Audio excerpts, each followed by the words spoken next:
Hey guys, welcome back to my channel. So we are back again with this lady's story of her sister dating her abuser and she going no contact. Let's check it out. This is part 6, by the way. Part 6.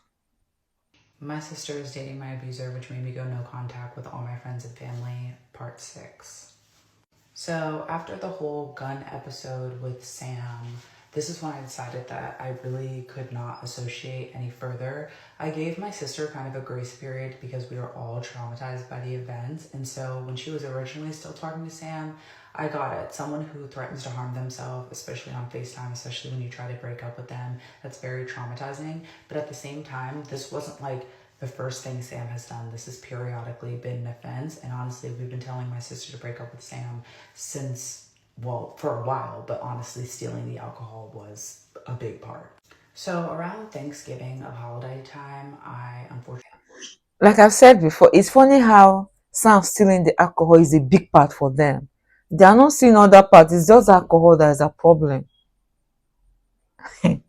It's also pointing towards their own character, if you guys get what I mean. The alcohol is a problem. So other stuff that Sam has done, Sam's, abusing your own household, that one was not a big problem for them. It's the alcohol that's an issue. Ha.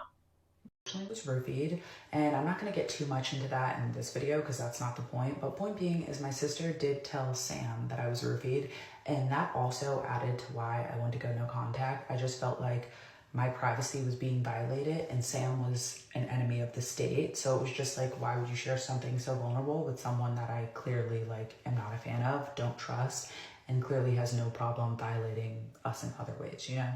So anyways, after that, I basically am telling my sister, you need to cut Sam off. This needs to be the end. And Sam has a holiday birthday, early December time. And so anyways, my sister was over Sam's house for their birthday and I was kind of like, what? And my sister had basically said, I already got them a birthday present. I'm giving it to them and then I'm cutting ties. And I'm like, word, word, word. But then, as my sister's hanging out with Sam more, I kind of give my sister an ultimatum. I'm like, you're either going no contact with Sam or I'm going no contact with you. I will remove myself from the equation if you can't remove yourself because I'm no longer putting myself in the position to be unsafe.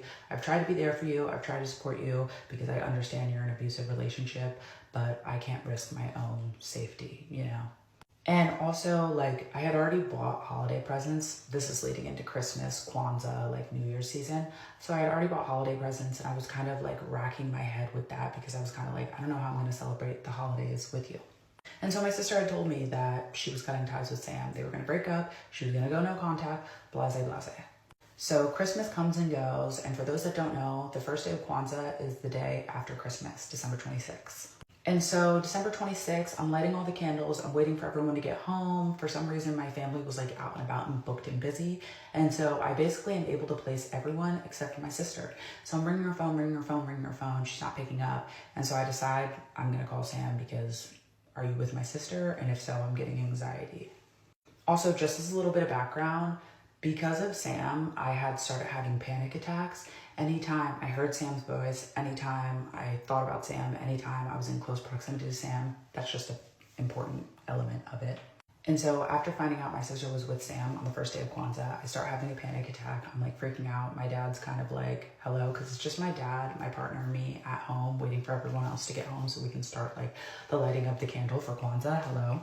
And so anyways, it was after this that I decide definitively my sister's clearly not cutting off Sam, definitely not going no contact. I don't know what kind of fling, whatever they have, but clearly they're still intimate. And so I need to go no contact. And so I'm trying to go no contact with my sister while simultaneously reminding her of all the traumatic things Sam has done. And also simultaneously, my uncle was hospitalized. Not going to get into too much of that, but my uncle was severely sick. And so me and my sister had ended up being in close proximity just to visit my uncle together, etc. Just home care. We live at home together. But periodically, I'm trying to tell my sister reminders of why Sam's not a good person. And, I'm reminding them of a lot of different things. I can't get too much into it because in the next part, I'm going to explain how this became a legal issue. And also, one of the things and why I'm being careful with my wording is because I can only speak on what factually happened to me. Anything else that happened to other people, one, is alleged, and two, I don't feel comfortable speaking on anyone else's trauma besides my own. But I do think it's important to establish at this point, I was attempting to be like a gray area of no contact, but obviously we're still living together, so I'm trying to be civil, and I'm also still trying to convince my sister to get out of this abusive relationship. You know what I mean? And that kind of sets the scene for how this is going to pivot. So I'll see you in the next part. Also, a reminder, this is very vulnerable for me. I know I may come across as strong, but a lot has happened. It's very traumatizing. I know it's natural to have questions, and if anyone does, I probably will answer questions after I finish. What I don't understand, guys, is the fact that she, like she said, she has to constantly remind her sister why she should not be in contact with Sam. That takes me back to the comment I made in the last part.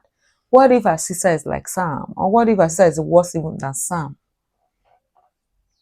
Because why would somebody that is doing all these things that she said, why would you need to be reminded of that? Of course, she must have seen it, right? Like, do you need to be reminded that this person is not good for you? Or maybe her sister is in a rebellious state phase. Like that's just the part that's sticking out for me. Like you need to be reminded of who, like why you should not be with this person. You have eyes now. Well, of course, I think that's where when people say that emotions clouds people's, you know, judgment. Why you should make, good decisions before you start getting intimate with somebody. And this is also why you should not even be intimate with somebody that, you're not even sure of. Let's be honest, this is why I like the message when they tell you don't be intimate with somebody you're not married to. I know people don't like hearing that.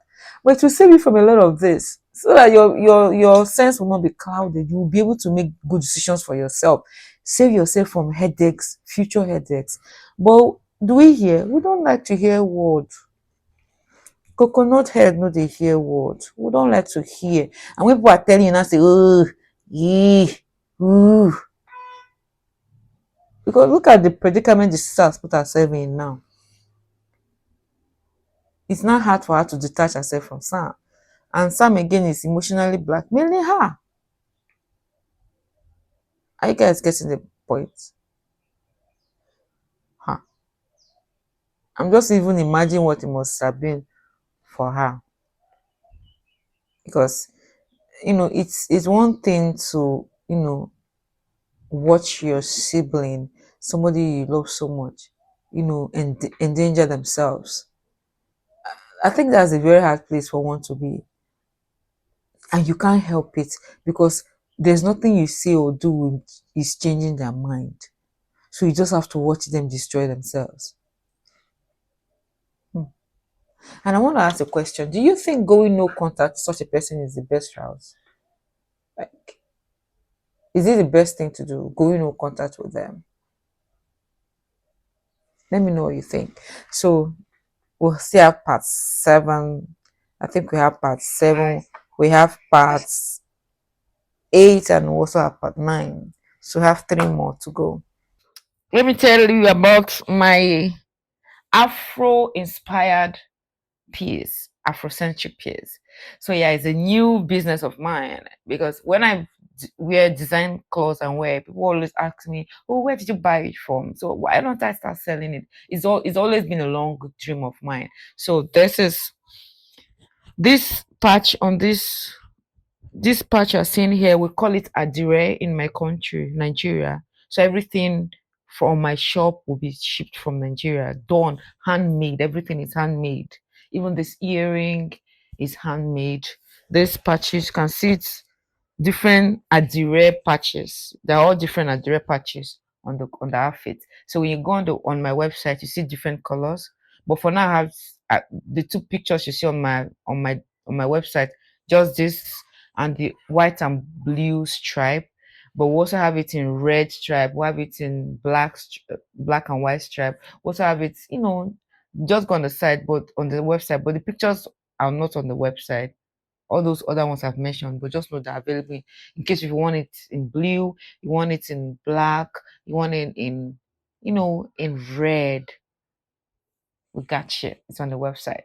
Kindly support this growing business of mine. These are handmade. For production takes 14 days. After 14 days, it will be shipped. If you're in US, UK, Canada, other African countries, it will be shipped to you after 14 days of production. And within 14 days again, you should be expecting yours. Those in my country, Nigeria, 2 to 5 days, you get yours.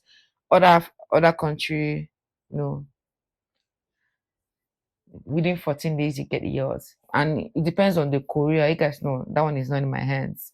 But yeah, thank you for those of you that will be supporting my business. Looking forward to doing business with you. And for those that want to order in bulk, you want to sell wherever you are, take the email in the description and send your order in that email, via the email, so that it will be attended to you. I will also leave my number strictly for those that want to make bulk purchase. Use the number in the description so that you chat me direct on WhatsApp.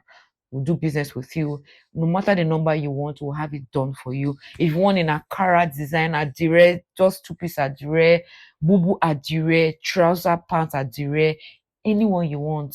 If you want it in bulk, we'll have you. We can even customize for you. Yes, if you have your design, you want us to customize in a direct design for you, we'll do that also. Because African designs need to be seen worldwide. Hence why I'm doing what I'm doing. Looking forward to doing business with you guys. Bye.